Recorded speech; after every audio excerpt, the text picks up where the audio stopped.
저축은행 충격 사태 터지기 일보 직전. 이 말이 여러분 무슨 말일까요? 일단 이것 보시죠. 지금 보시면 노란 박스 안의 내용이 금융감독원에서요 저축은행에 자본 확충을 요구한 저축은행 수입니다. 10개나 됩니다. 79개 중에 10개예요. 와, 굉장히 많죠. 79개 중에 10개면. 이 정도면 말입니다. 지금 저축은행 사태는 이미 터졌다고 봐야 됩니다. 예. 전체 은행이 79개인데 적자 저축은행이 41개. 그중에 자본 확충을 요구받은 저축은행이 10개. 이 정도로 지금 저축은행의 상황 굉장히 좋지 않다는 뜻입니다.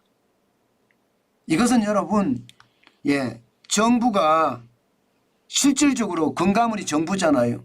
자본 확충을 요구를 했다는 것은 자본 확충이 기본적으로 국제결제은행에서 이야기하는 자기 자본 비율이 많이 떨어진다는 거잖아요. 저는 이게 충격이라고 보는 거예요. 지금 말입니다. 이게 자본 확충 요구잖아요. 경영 개선 요구잖아요. 경영 개선 요구라는 것은 지금 국제결제은행의 자기 자본 비율이 5% 미만까지 떨어졌는 은행들이 많다는 거예요. 지금 권고가 아니잖아요. 권고라 그래도 BIS 비율 7% 미만이라고 하는데 지금 요구입니다. 요구. 요구는 5% 미만까지 떨어진 저축은행이 많다는 뜻입니다. 다시 말해서 여러분이 저축을 거기다가 예금을 거기다가 넣어놓은 사람은 그 돈을 못 받을 수도 있다는 뜻입니다. 이게 여러분 금융감독원에 경영개선 조치 유형이 4단계가 있습니다. 경영개선 공고, 요구, 명령, 정지, 영업정지, 6개월 영업정지 가장 강력한 경영개선 명령이거든요. 이렇게까지 있다고 하면 지금 요구까지 왔다는 것은 5% 미만이 많다는 이야기잖아요. 실질적으로 우리가 알고 있는 거는 뭐 저축은행 BIS 자기자본 비율 좋네? 지금 2023년 3분기 기준으로 14.14%다. 이게 말입니다. 정부의 권고치 8%보다 많고요. 자산 1조 이상에는 11% 권고를 하는데 이거보다 훨씬 높습니다. 여기다가 일반적인 국제결제은행에서 권고하는 8%보다는 확실히 높아요. 그런데 말입니다, 여러분. 금융감독원에서 경영개선 요구를 10개 저축은행에 했다는 것. 이것은요, 보이는 것과 달리요. 그 속은 썩어 문드러졌다는 뜻입니다. 저는 그 썩어 문드러지는 게 결국은 터질 가능성이 굉장히 높아졌다고 보고요. 그만큼 말입니다. 저축은행 상황 열악하다. 왜 이렇게까지 됐느냐? 당연히 말입니다. 부동산 PF 대출이 원인입니다. 여러분도 아시다시피 지금 부동산 PF 대출 관련해서 저축은행은 익스포즈, 노출된 금액이 굉장히 많거든요. 부동산 관련 대출만 하더라도 2023년 1분기 기준입니다. 35조 1897억 원입니다. 전분기 대비해서 마이너스 0.7% 줄긴 줄었어요. 6126억 원이 줄었지만 2022년 35조 8023억 원. 적지 않은 금액입니다.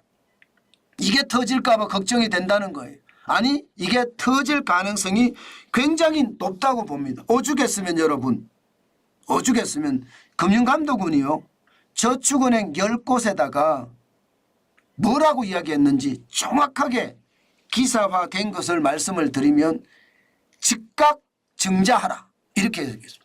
즉각 증자하라. 즉각이에요. 지금 바로란 뜻이에요. 지금 바로 안 하면 그만큼 큰 충격이 가할 수도 있다는 뜻입니다.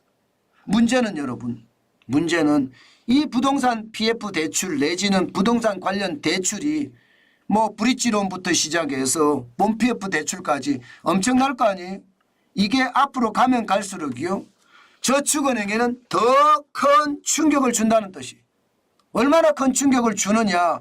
현재까지 예상하는 것은요, 올해만 저축은행의 당기순이익이 2조까지 빠질 거라고 예상합니다.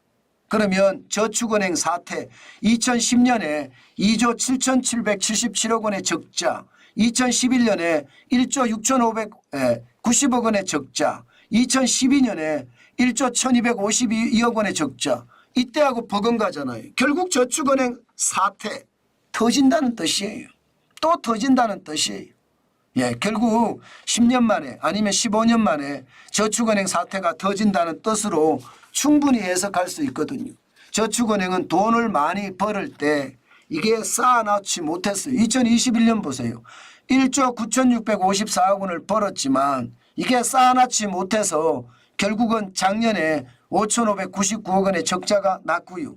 지금은 2조, 올해는 아마 2조 이상의 적자가 날 거라고 그렇게 예상을 합니다.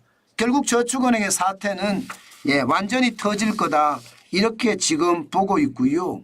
실질적으로 말합니다.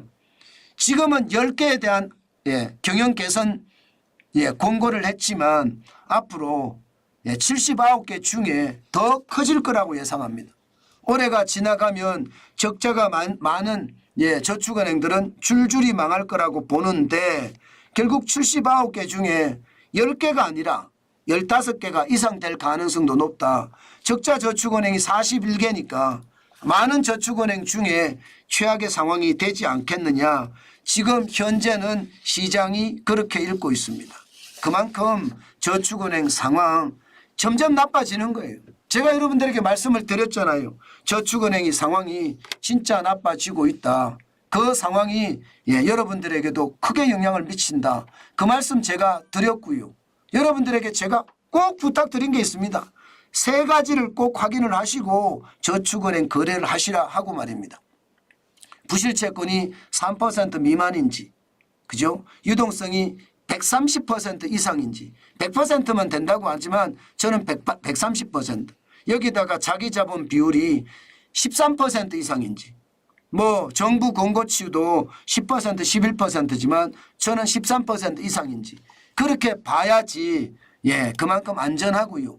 만약에 여러분들이 여기는 저축은행에 금리를 많이 주니까 나는 저축은행을 꼭 거래해야 되겠어 그런 생각을 가지신 분이라면요. 예금자 보호한도 금액이라는 게 있잖아요. 예금자 보호한도 금액으로 저는 하셨으면 좋겠습니다. 지금 당장 말입니다. 이게 약간 조짐이 나타나는 게 현실이 될 가능성 굉장히 높습니다. 저는요 지금까지 기자 생활을 오래 했잖아요. 그래서 약간의 조짐이 어떤 일이 벌어질 것인지 저는 많이 봐왔거든요. 그 약간의 조짐을 잘 통제하고 잘 지원하면 달라질 수도 있습니다. 그렇지만 일반적으로 그렇지 않더라고요. 약간의 어떤 조짐이 결국은 커지더라고요. 마치 말입니다. 저수지 뚝에 쥐구멍이 하나 뚫리면요. 이게 점점 커지는 것처럼 이게 약간의 단서도요. 더 큰 악재로 발전하는 경우가 많더라고요. 그런 것을 생각을 하면 여러분 결국 말입니다. 지금 상황 저는 좋지 않다 그렇게 판단합니다. 그렇기 때문에 진짜 보수적으로 시장을 봐야 돼요.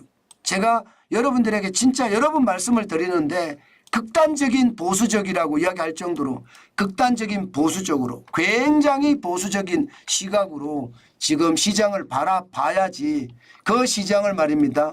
보수적으로 바라보지 않으면 오히려 내가 당할 수도 있다. 그 말씀 다시 한번 드리겠습니다. 그 정도로 상황이 좋지 않다는 뜻입니다.